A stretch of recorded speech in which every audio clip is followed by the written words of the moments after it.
तेल, गैस, महंगाई, petrol, diesel, इनके चक्कर में मोदी को बिल्कुल उखाड़ फेंकना। लेकिन एक कहानी सुनते जाओ आज, कहीं उनको ना चुन लेना जिन्होंने कुर्सी पर बैठते हुए केवल मुस्लिम वोटों के चक्कर में तुम करोड़ों करोड़ हिंदुओं की लाशों का सौदा तक कर दिया।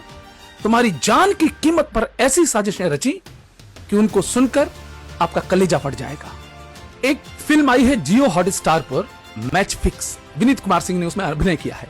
हालांकि वो फिल्म है, लेकिन उसके पीछे जो सच्चाई दिखाई गई है, तुम लोग अगर आंखों पर जो पर्दा डालकर हर चीजों को भुला देते हो, भूलो मत किस तरह साध्वी प्रज्ञा को, कर्नल पुरोहित को साजिशन आतंकवादी घोषित किया गया।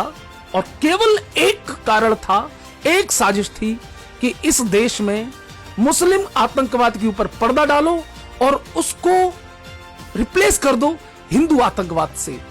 भगवा आतंकवाद शब्द को गढ़ने की एक बहुत बड़ी साजिश की गई थी इस देश में। जिन्हें पिछले 20 साल के लंबे इतिहास को दोबारा पढ़ने में आलस आ रहा है, वही 2 घंटे की फिल्म जरूर देखे, मैच फिक्स। 2007 के बाद जब कांग्रेस के पक्ष में माहौल बिगड़ता जा रहा था, तो उन्हें चिंता हुई कि कैसे भी मुस्लिम वोटों को अपनी तरफ खींचा जाए और अपनी जीत फिक्स की जाए 2009 के चुनावों में।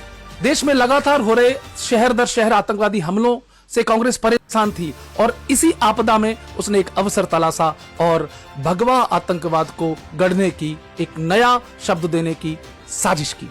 संयोग से उन्हें एक ऐसा आर्मी ऑफिसर नजर में आया जिसकी रिपोर्ट पाकिस्तान तक थी कि भाई ये इंटेलिजेंस ऑफिसर है आर्मी का, ये हमारे कई ऑपरेशन विफल कर चुका है, इसका कोई इंतजाम करो। संयोगवश वही आर्मी ऑफिसर अभिनव भारत जैसी एक संस्था से जुड़ा हुआ, जो सबका अधिकार है कि वो किसी भी सामाजिक संस्था से जुड़ सकता था।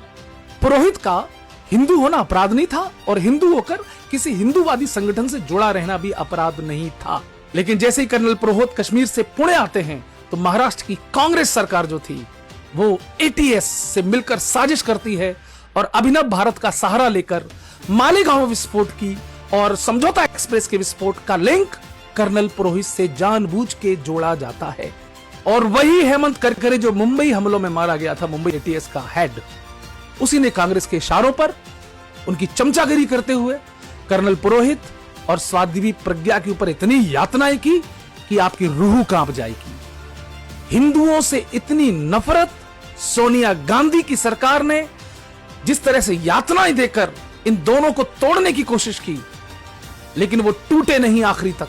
भारत में बैठे पॉलिटिशियन और पाकिस्तान में बैठे आईएसआई के बीच में ये मैच फिक्स हुआ था कि मुंबई में हमलावर भेजे जाएंगे और उनके हाथों में कलावा बांधा जाएगा। उनकी सारी आईडीज हिंदू उनके पॉकेट में रखी गई।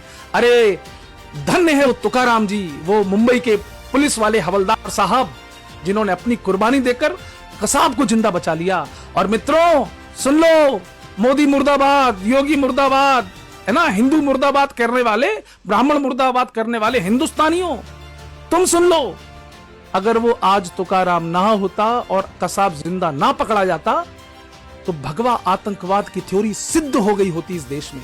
और इसी भगवा आतंकवाद को सिद्ध करने के लिए आईएसआई से मिलकर भारत के राजनेताओं ने इस देश में बम विस्फोट कराए। कितनी शर्मनाक बात है। मरा कौन? उसमें जाट भी मरा होगा, उसमें बनिया भी मरा होगा, उसमें ठाकुर भी मरा होगा, उसमें ब्राह्मण भी मरा होगा। जाओ लाशों की जातियां पता करके आओ।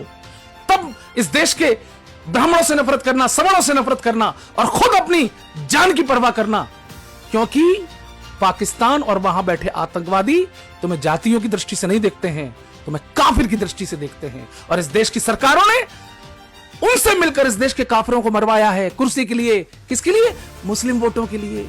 मुस्लिम वोट मिल जाए, हाई मुस्लिम वोट। इन मुस्लिम वोटों के लिए इस देश के हिंदुओं को कब तक मरवाया जाएगा?